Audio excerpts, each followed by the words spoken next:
ধরি ধরি যাই সরি আমি, ধরি ধরি যাই সরি আমি, নাগালে পালি তারে ছাড়িয়ে দিতাম না।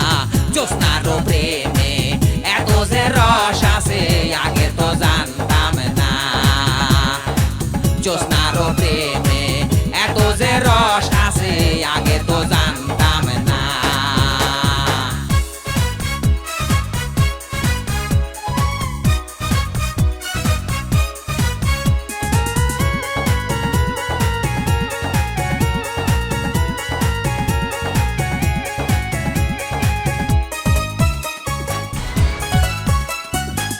দেওয়ালে জ্যোৎস্নার পোস্টার দেখি, মিউজিক ভিডিওতে নাচানাচি, রাতারাতি লক্ষপতি,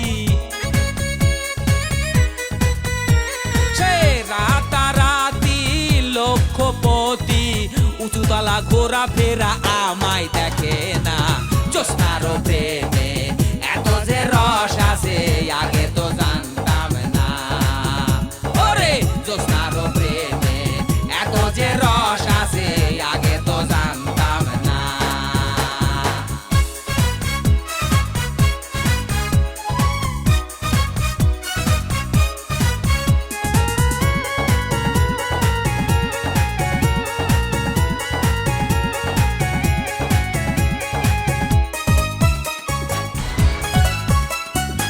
জ্যোৎস্না ফিল্মের নায়িকা হবে, আরো বেশি নোট কামাবে, তখন আমার ভুলে যাবে।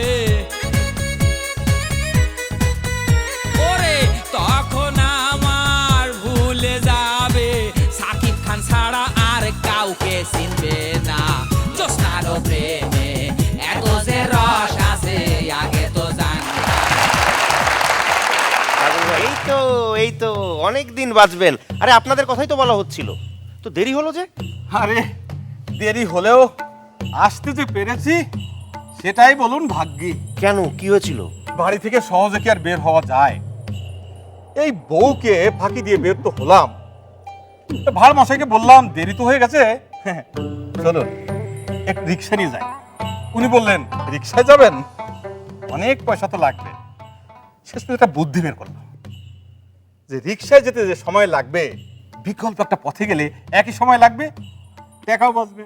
মানে রিক্সায় এলে যে সময় লাগতো সেই সময় লাগবে, কিন্তু কোনো পয়সা খরচ হবে না। বুদ্ধিটা কি? কি আবার রিক্সা না চড়ে রিক্সার পিছনে পিছনে দৌড়ে আসা। তাই করলেন মানে ভাড় মশাই কিছু দূর যেতেই তো ওই ছাগলের মতো হাঁপাতে লাগলেন। তারপর এক কদম যেতেই ওই চিট পড়াং দিয়ে রাস্তার মাঝে পড়ে গেল।